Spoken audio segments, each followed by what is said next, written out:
So moving on to next topic, which is very important for your exams, and the topic is torque on a bar magnet or magnetic dipole placed in magnetic field. ठीक है, so अगर हम किसी बार magnet को या magnetic dipole को external magnetic field में रखेंगे तो क्या होगा.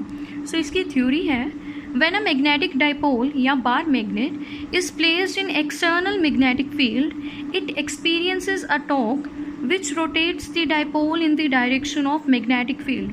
Means जब आप किसी बार मैग्नेट को या मैग्नेटिक डाइपोल को एक्सटर्नल मैग्नेटिक फील्ड में रखेंगे तो वो टॉर्क एक्सपीरियंस करेगी.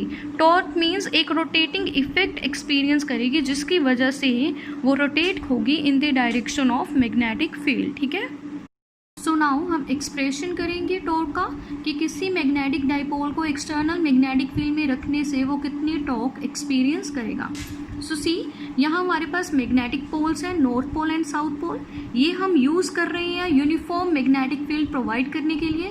सो लेट, ये क्या है, direction of uniform magnetic field B vector. ठीक है, अब इसमें हम क्या कर रहे हैं, magnetic dipole means bar magnet को प्लेस कर रहे हैं. सो हम बार मैग्नेट को ऐसे प्लेस करेंगे कि वो मैग्नेटिक फील्ड के साथ कितने एंगल पे अलाइन हो, थीटा एंगल पे. सी, बार मैग्नेट को हम प्लेस कर रहे हैं थीटा एंगल पे. ठीक है, सो ये मैग्नेटिक डाइपोल है. अब हमें पता है मैग्नेटिक डाइपोल की टोटल लेंथ कितनी होती है, 2L. सो हम यहाँ लिख देंगे length of dipole is 2L. ठीक है, सो अब क्या होगा, जैसे ही हम मैग्नेटिक डाइपोल को एक्सटर्नल मैग्नेटिक फील्ड में रखेंगे ये टॉर्क एक्सपीरियंस करेगा एंड उस टॉर्क की वजह से ये क्या करेगा, रोटेट करेगा in the direction of magnetic field. तो ये कैसे होगा, सी, मैग्नेट है तो इसके पास कितने पोल्स है, 2 पोल्स. अभी हमने किया कि अगर किसी मैग्नेट को हम मैग्नेटिक फील्ड में रखें तो उसके पोल्स क्या एक्सपीरियंस करते हैं, फोर्स. सो इन दोनों पोल्स पे क्या लगेगी, फोर्स. ठीक है, सो फोर्स की डायरेक्शन क्या होगी, नॉर्थ पोल फॉरवर्ड डायरेक्शन में फोर्स एक्सपीरियंस करेगा and south pole backward direction में फोर्स एक्सपीरियंस करेगा. So see, I have drawn north pole forward direction में फोर्स एक्सपीरियंस करेगा plus M B vector, vector form में लिखा है. फॉरवर्ड क्यों, बिकॉज इसके पोल स्ट्रेंथ क्या है, पॉजिटिव, तो फॉरवर्ड डायरेक्शन में फोर्स एक्सपीरियंस करेगा. एंड साउथ पोल की पोल स्ट्रेंथ क्या है, नेगेटिव, तो ये बैकवर्ड डायरेक्शन में फोर्स एक्सपीरियंस करेगा. F S vector is equal to minus M B vector. ठीक है, so see, each pole experiences a force in external magnetic field and वो फोर्स क्या है, force on north pole F N vector is equal to plus M B vector and force on south pole F S vector is equal to minus M B vector. ठीक है, दोनों poles इतनी force experience कर रहे हैं तो net force कितनी होगी डाइपोल पे, तो हम दोनों को ऐड करेंगे. सिंस वैल्यू सेम है बस साइन का फर्क है तो नेट फोर्स कितनी हो जाएगी, 0. मीन्स डाइपोल पे नेट फोर्स कितनी होगी, 0. सो इस वजह से डाइपोल के पास कोई भी ट्रांसलेटरी मोशन नहीं होगा. मीन्स डाइपोल आगे की तरफ मूव नहीं करेगा because net force 0. So see, these two forces make a couple and try to rotate the magnetic dipole in the direction of magnetic field. ठीक है, ये दोनों forces couple बना रही हैं, magnetic dipole को rotate करेंगी. means magnetic dipole rotating effect experience करेगा and उस rotating effect को ही हम क्या बोलते हैं, torque. torque का मतलब ही क्या होता है, rotation होना. ठीक है, and torque का symbol क्या है, tau. नाउ जो टॉर्क डाइपोल एक्सपीरियंस करेगा हम उसका एक्सप्रेशन लिखेंगे. So tau is equal to either force into perpendicular distance. ये फॉर्मूला हम +1 में कर चुके हैं. ईदर फोर्स, टाउ का मैग्नीट्यूड लिख रहे हैं तो फोर्स का भी मैग्नीट्यूड लिखेंगे. चाहे नॉर्थ पोल पे जो फोर्स लग रही है वो लो, चाहे साउथ पोल पे जो फोर्स लग रही है वो वैल्यू लो. वैल्यू तो सेम है, मैग्नीट्यूड तो सेम है, सिर्फ डायरेक्शन का फर्क था. इनटू परपेंडिकुलर डिस्टेंस को मैं यहाँ NC लिख रही हूँ. Let this be equation number 1. So NC कैसे ड्रॉ करेंगे हम, सो परपेंडिकुलर डिस्टेंस के लिए हम N से मीन्स नॉर्थ पोल से एक परपेंडिकुलर ड्रॉ करेंगे मैग्नेटिक फील्ड पे C पॉइंट पे. ठीक है, सो NC इज द परपेंडिकुलर. ठीक है, सो NC फाइंड कैसे करेंगे, हम राइट एंगल ट्रायंगल लेंगे, कौन सा, N S एंड C. इस राइट एंगल ट्रायंगल में हम साइन थीटा अप्लाई करेंगे. See, this is theta. So sine theta is equal to perpendicular by hypotenuse. Perpendicular क्या है, NC एंड हाइपोटेन्यूज क्या है, डाइपोल की लेंथ जो किसके इक्वल है, 2L. सो सी, ये फर्स्ट इक्वेशन थी. तो NC अब आपको पता चल चुका है कि कैसे आया परपेंडिकुलर। एंड हम क्या कंसीडर कर रहे थे डायग्राम में, राइट एंगल ट्रायंगल, कौन सा, NSC। सो इसमें क्या अप्लाई करेंगे, sign theta.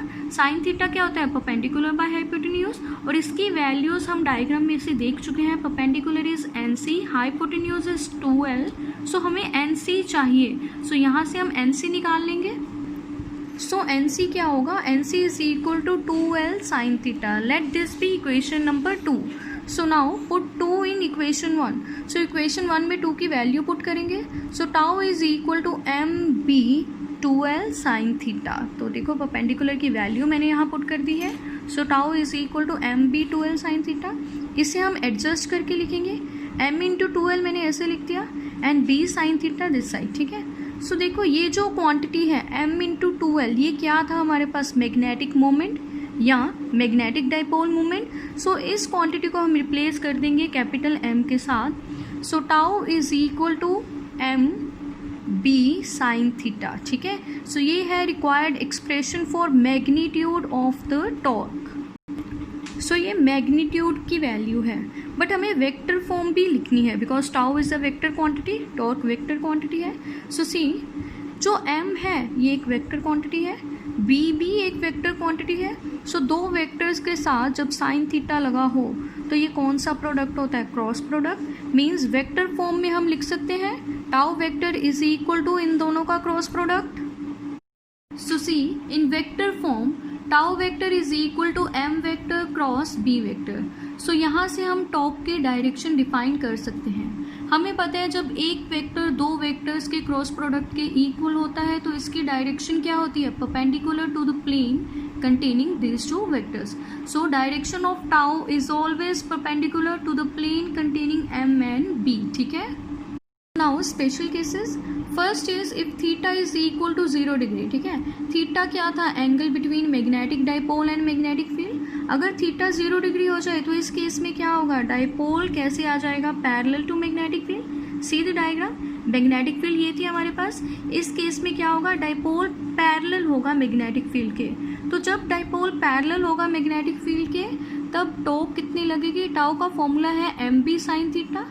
Theta is 0, so sine 0, sine 0 is 0, तो टॉ कितनी लगेगी, 0। मीन्स जब भी आप डाइपोल को पैरेलल रखेंगे मैग्नेटिक फील्ड के तो उस पर कोई भी टॉर्क नहीं लगेगी, ठीक है।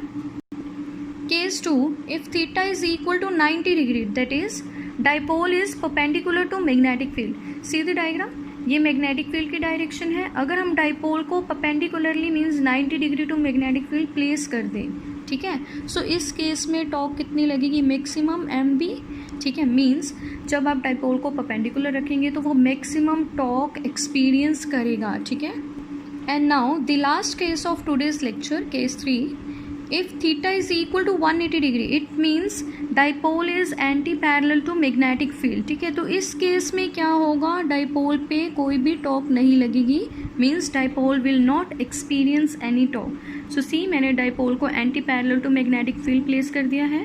पहले साउथ पोल दिस साइड था एंड नॉर्थ पोल इस साइड। सो अब इसको मैंने क्या किया है, रिवर्स कर दिया है, नॉर्थ पोल इस साइड आ चुका है एंड साउथ पोल इस साइड है। सो इस केस को अनस्टेबल इक्विलिब्रियम भी बोलते हैं, ठीक है। एंड जब थीटा 0 डिग्री है मीन्स डाइपोल पैरेलल है मैग्नेटिक फील्ड के, उस केस को हम बोलते हैं स्टेबल इक्विलिब्रियम, ठीक है।